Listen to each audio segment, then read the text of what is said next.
The line at airport security moved in small, uneven steps, the kind that made people shift their weight from one foot to the other and check the time more often than they needed to. The early morning rush had already filled the terminal, and the steady stream of announcements echoed above the noise of rolling suitcases and quiet conversations. Travelers adjusted their bags, removed laptops, and prepared for the routine everyone knew too well. Marcus stood in line with a calm, steady posture, holding his passport and boarding pass in one hand while his carry-on rested beside him. He was dressed simply, nothing that stood out, just clean, comfortable clothes for a long flight. To most people, he looked like any other traveler moving through the system. But not to everyone. A TSA officer near the front glanced toward the line, his eyes moving quickly across faces before settling briefly on Marcus. It wasn't a long look, but it was enough to register. Marcus noticed, but his expression didn't change. He had learned long ago how to recognize that kind of attention without reacting to it. The line moved forward, and soon Marcus reached the conveyor belt. He placed his bag down, removed his laptop, and set his items into the gray bins with practiced ease. Shoes off, belt off, everything in place. Around him, other passengers did the same, some rushing, some distracted, some clearly annoyed by the process. "Step forward," the officer instructed. Marcus stepped into the body scanner, standing still, as directed. The machine rotated around him with a soft mechanical sound, then stopped. He stepped out, waiting for the signal to continue. Instead, the officer looked at the screen, then back at Marcus. "Sir, step aside for additional screening," he said. Marcus nodded once. Of course. His tone was neutral, but the pattern was familiar. He moved to the side, standing near a small waiting area as another officer approached. Around him, passengers who had been behind him in line were already collecting their belongings and moving on. Some glanced over briefly, then looked away. Others didn't look at all. "Arms out, please," the second officer said. Marcus complied without hesitation. The padam was thorough, more detailed than what most others were receiving. The officer checked his pockets, his sleeves, even the seams of his clothing with careful precision. "Is there a reason for the additional screening?" Marcus asked calmly. "Random selection," the officer replied. Marcus nodded slowly. It was always random. Until it wasn't. After the pat-down, the officer moved to his bag, opening it and going through each item one by one. Clothes were unfolded, electronics inspected, even small personal items examined with unnecessary detail. Passengers continued to pass by, the line moving forward as if nothing unusual was happening, but the longer it went on, the more noticeable it became. One traveler slowed slightly, watching before being ushered forward by another officer. A woman nearby whispered something to the person next to her. The attention was quiet, but it was there. Marcus remained still, his hands relaxed at his sides. This wasn't new. It never was. "Sir, can you step over here?"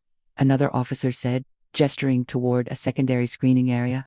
Marcus followed without resistance. The space was slightly more private, but not completely hidden. A supervisor stood nearby, observing the process with a neutral expression. "Do you have anything you need to declare?" the supervisor asked. "No," Marcus replied.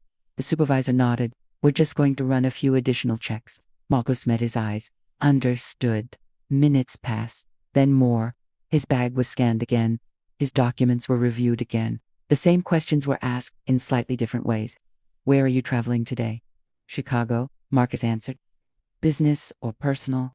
"Business." "What kind of business?" Marcus paused for a moment, then said simply, "Consulting?"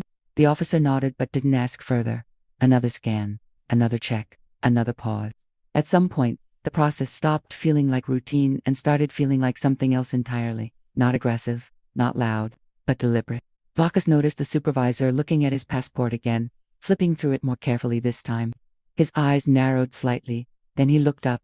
"Can you confirm your full name?" he asked. "Marcus Carter," Marcus replied. The supervisor looked at him again, longer this time. "Just a moment," he said, stepping away with the passport. Marcus watched him go, then glanced briefly around the area. Other passengers had come and gone. The space felt quieter now, more focused. After a minute, the supervisor returned.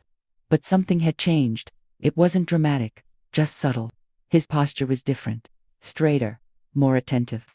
"Mr. Carter," he said, his tone more formal now. Marcus nodded. "Yes." The supervisor held the passport more carefully this time. "I apologize for the delay," he said. "We just needed to verify some information."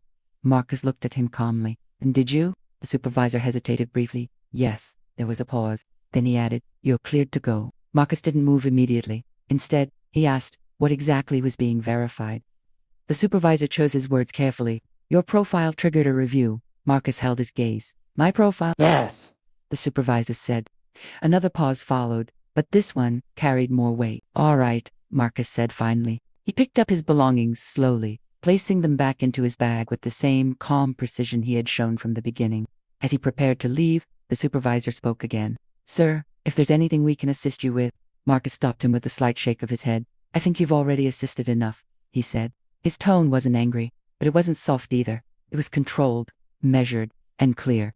He turned and walked toward the exit of the security area, stepping back into the main flow of passengers heading toward their gates. But the moment didn't end there, because as he approached the terminal entrance, a voice called out behind him. Mr. Carter! Marcus turned. The supervisor was walking toward him again, this time with another officer beside him. We need a moment of your time, the supervisor said. Marcus looked at him steadily. For what reason? The supervisor exchanged a glance with the other officer, then said quietly, There's been an update. Marcus stood still, waiting. The supervisor continued, lowering his voice slightly. You've been flagged? But not in the way we initially thought. Marcus didn't respond. He simply waited for him to finish. The supervisor took a breath. Your name came up in our internal system, he said. You're listed as a federal oversight consultant for transportation security operations. The words settled into the space between them, slowly, heavier than anything that had come before. Marcus met his eyes. Yes, he said. The supervisor straightened slightly, his entire demeanor shifting in that moment. I wasn't aware, he said quickly. Marcus gave a small nod. I know. And just like that, everything changed. The same officers who had questioned him now stood differently. The same space that had felt restrictive now felt aware. The same situation that had been routine now carried consequence. Sir, we sincerely apologize, the supervisor said. Marcus studied him for a moment, then replied calmly. For what part? The supervisor hesitated. Because there wasn't just one answer. And they both knew it. The supervisor didn't answer immediately, and that silence said more than any apology could. Around them, the airport continued its constant motion, announcements echoing through the terminal. Passengers rushing toward gates, security officers guiding people through lanes. But in that small space, everything felt paused, like the system itself had taken a breath and realized it had made a mistake. Marcus stood calmly, holding his bag, his expression unchanged. He had seen this moment before in different forms, in different places, but the pattern always felt the same. First the assumption, then the process, then the correction, and finally the realization that the correction did not erase what had already happened. The supervisor finally spoke again, his voice lower now. Sir, the additional screening should not have been handled that way. Marcus looked at him directly. It was handled the way it always is when someone is flagged, he said. The officer beside the supervisor shifted slightly, uncomfortable but silent.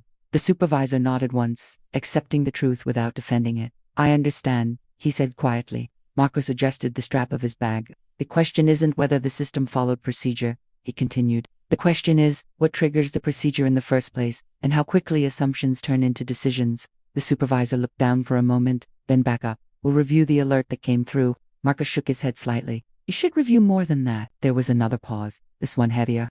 Because both of them understood what he meant. The supervisor spoke carefully. If there was any bias in how this was initiated, we will address it. Marcus nodded slowly. Bias doesn't always announce itself, he said. Sometimes it hides inside patterns people stop questioning. The officer next to the supervisor cleared his throat slightly, as if wanting to say something but deciding not to. The tension wasn't loud, but it was present, like a thin line running through the interaction that no one wanted to touch directly. Marcus glanced briefly toward the security lanes behind him. The flow of passengers had already moved on.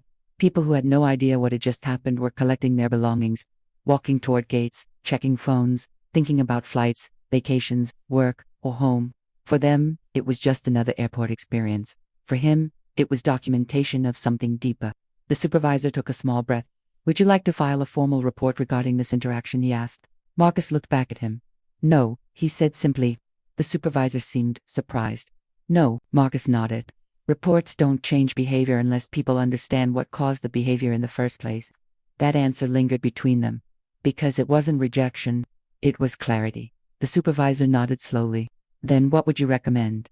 Marcus didn't answer immediately. He looked around the terminal again, watching people move through the system that was supposed to be neutral, predictable, equal. Then he said, awareness that doesn't depend on rank or recognition. The supervisor frowned slightly. I'm not sure I understand. Marcus turned his attention back to him. Today, I was treated as a risk until someone recognized my name. That means safety is being filtered through identity, not behavior.